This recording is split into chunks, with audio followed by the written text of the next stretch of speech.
Hello students, कैसे हैं आप स्टूडेंट्स। मैं आशा करता हूँ आप लोग सभी अच्छे होंगे, स्वस्थ होंगे। स्टूडेंट्स, हम लोग अपना 8th चैप्टर पढ़ रहे हैं और 8th चैप्टर में हम एक्सरसाइज 8.3 को आज पढ़ेंगे और इसमें हमने क्वेश्चन नंबर 2 आपके लिए लिया है। तो Kamala borrowed ₹26,400 from a bank to buy a scooter. ठीक है, to buy a scooter at a rate of 15% per annum compounded yearly. What amount will she pay at the end of 2 years and 4 months to clear the loan? ठीक है students, ये book में आपका question मिल जाएगा, तो देख लेना इसको। तो आंसर यहाँ से इसमें स्टार्ट हो जाता है। तो कमला है, ये 26,400 रुपये किसी बैंक से उधार लेती है कोई स्कूटर खरीदने के लिए। उसका जो रेट ऑफ इंटरेस्ट वो 15% पर एनम है। ठीक है, और उसके बाद ये कह रहा है कि 2 साल और 4 महीने के बाद उसको बैंक को कितने रुपए लौटाने पड़ेंगे आपको बताना है। ठीक है, तो यहाँ से ईयर हम कर देते हैं। ईयर पी कितना है रुपीज़ आपका 26,400। आर कितना है यहाँ पे 15% पर एनम। और टाइम है यहाँ पर, ये है आपका टाइम 2 years एंड 4 months। ठीक है, ये टाइम हो गया। तो अमाउंट आपको निकालना, तो अमाउंट का फार्मूला आपको पता ही होगा, पी और ये 1 + R/100 और पावर इसकी टी, ये आपका फार्मूला बनता है। तो यहाँ पर अमाउंट जो होगा वो कितना रहेगा, यहाँ पर आपको देखना पी कितना है 26,400। ठीक है, 1 + R कितना है 15 और बाई 100 और पावर इसकी टी। टाइम है यहाँ पे 2 year और 4 month है, तो 2 year का अलग से निकलेगा, 4 month का अलग से निकलेगा यहाँ पे, तो 2। फिर उसके बाद हम क्या करते हैं 1 +, अभी ये 4 month हैं, तो यहाँ पे मैं 4 months जो है उसके ईयर बनाता हूँ, तो 4/12 हो गया, तो 1/3 आ जाएगा, ये 1/3 ईयर्स। ठीक है, तो हमें रेट का क्या करना है, इस 4 month का इंटरेस्ट निकालना है, तो उसके लिए रेट का हमें क्या करना पड़ेगा 1/3 करना पड़ेगा। तो इसका 15 का 1/3 कितना हो गया 5 और अपॉन ये 100 और पावर इसकी, क्योंकि 4 month का एक ही ग्रुप है यहाँ पे 1/3 ईयर, तो इसकी पावर 1 रहेगी, तो उसको लिखने की ज़रूरत नहीं है। अब इसके बाद यहाँ से हम लोग अपना अमाउंट देख लेते हैं। तो यहाँ पर इसको काट देता हूँ, तो ये 5 3 और ये 20 आ गए, ये 5 1 और ये 20 आ गए। तो अमाउंट आपका रहेगा ये 26,400। उसके बाद ये 1 को 20 से किया तो 20 और 3 जोड़ दिए तो 23 और 20। ठीक है, इसकी पावर 2 आ गई। और यहाँ पर दूसरे ब्रैकेट में 1 को 20 से किया तो 20 और 1 21, तो ये 21/20 आ गया। ठीक है, अब इसको थोड़ा सा हम और ज़्यादा सिंप्लीफाई करते हैं। तो अमाउंट हमारा कितना रहेगा यहाँ से, ये 26,400 हो गया, मल्टीप्लाई ये स्क्वायर है तो ये 23 20, यहाँ पर ये 23 और ये 20 और ये 21 और ये, ठीक है। तो अभी हम इसको कट कर देते हैं, तो 1020 यहाँ पे 10 से 20, यहाँ पे 2 और ये 2 4 हो गए ना, तो 4 से इसको काटा तो 4 6 जा और 4 6 जा। अब यहाँ से काट देता हूँ इसको 2 से, तो 10 आ गया, यहाँ पे 33 आ गया। तो यहाँ पर जब आपका ये आगे जब हम इसको करते हैं तो ये आ गया आपका 33 और ये 21, 33 × 21 और मल्टीप्लाई 23 को 23 से किया तो 529 और अपॉन आपका क्या रहेगा ये 10 रहेगा। तो अमाउंट हमारा कितना आएगा, अमाउंट जब हम करते हैं तो यहाँ से इसको मल्टीप्लाई करते हैं, तो ये मल्टीप्लाई करने के बाद आपका जो आएगा यहाँ से इसको मल्टीप्लाई करते हैं तो 33 को 21 से मल्टीप्लाई कर लेंगे, 33 को 21 से मल्टीप्लाई करके देख लेते हैं। यहाँ पे 33 को 21 से मल्टीप्लाई किया तो यहाँ पे 33 आ गया और यहाँ पे 66 आ गया, तो 6 9 3 693 आ गए। तो 693 और मल्टीप्लाई 529 और ये डिवाइड बाई 10 से, तो यहाँ पर अमाउंट फिर आपका कितना हो जाएगा, यहाँ पे रुपीज़ लिख देता हूँ। तो ये जब मल्टीप्लाई करते हैं तो आपका आता है 366 597, 366 और 597 और ये अपॉन 10। ठीक है, तो अमाउंट लास्ट में आपका ये रह जाएगा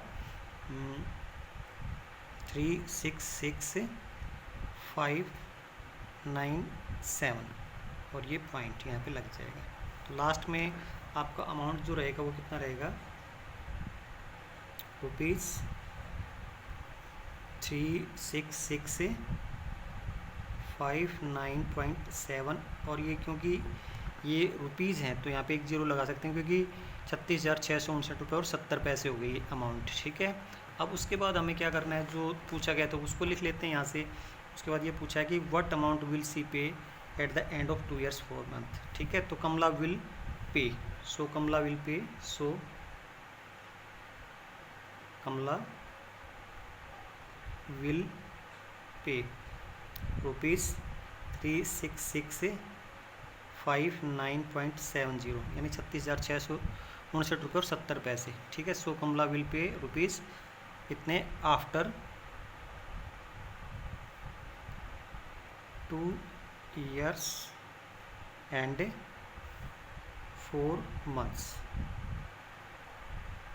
ठीक है, तो स्टूडेंट्स इस तरह से हम लोग ये अपना क्वेश्चन कर सकते हैं। तो स्टूडेंट्स अभी हम अपना क्वेश्चन नंबर 3 देख लेते हैं। Febina borrows rupees 12,500 at rate 12% per annum for 3 years at simple interest, and Radha borrows the same amount for the same time period at 10% per annum compounded annually. Who pay more interest and by how much? तो कौन ज़्यादा interest पे करता है और कितना ज़्यादा interest पे करता है ये आपको बताना। तो यहाँ से आंसर आपका स्टार्ट हो जाएगा। यहाँ से पहले 4 फेबिना कर देता हूँ, 4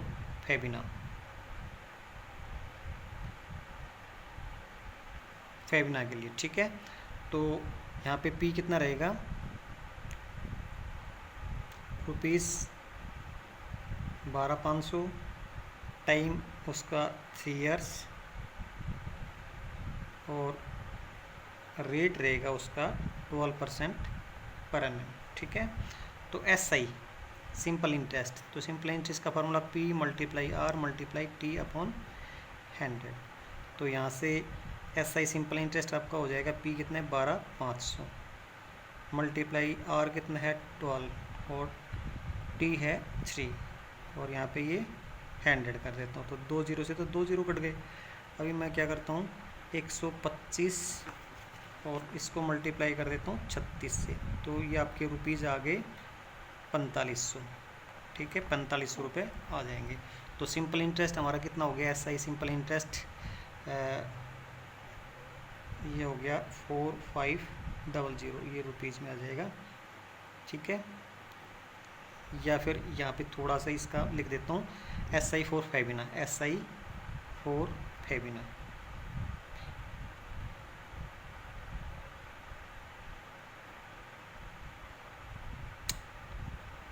नाम है तो बड़ा ही आएगा, FABINA और फेबिना। सिंपल इंटरेस्ट कितना आएगा ₹4500। ठीक है, फेबिना के लिए ये आपका आ गया। उसके बाद फॉर राधा, राधा के लिए क्या होगा, राधा के लिए वही चीज़ें सारी की सारी, उसका है आपका CI कंपाउंड इंटरेस्ट आपको निकालना है। तो कंपाउंड इंटरेस्ट का फार्मूला आपको सीधा सीधा बता देता हूँ। CI का formula P1 + R upon 100⁻T और -P, ये फार्मूला बनता है आपका। तो लास्ट में जैसे इसका P को तो हम लास्ट में सोल्व कर सकते हैं। तो कंपाउंड इंटरेस्ट का हम देख लेते हैं यहाँ से। तो P कितना आपका 12,500,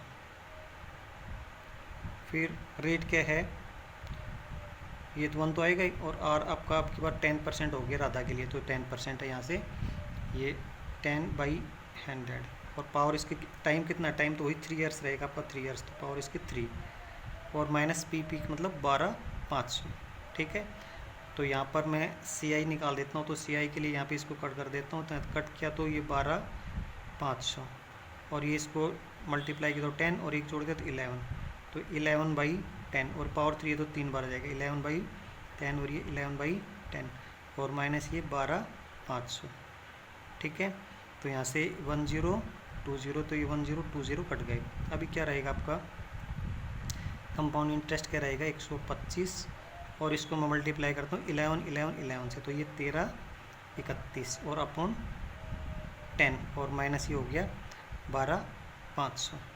ठीक है, उसके बाद यहाँ पे ही मैं थोड़ा सा आगे कर देता हूँ। कंपाउंड इंटरेस्ट आपका रहेगा तो 125 को 1331 से जब हम करते हैं तो 166 375 आता है, ये आता है 166 और 375, और इसके अपॉन में हो गया 10 और माइनस ये 12,500।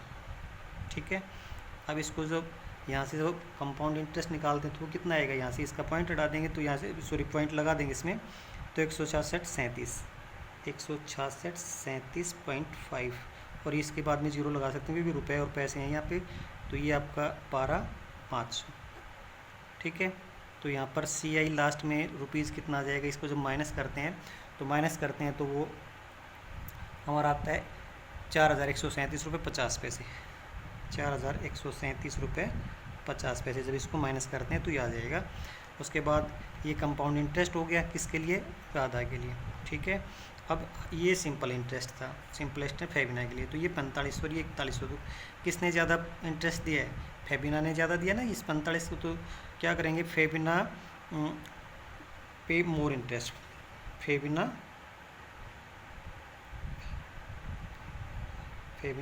Page more interest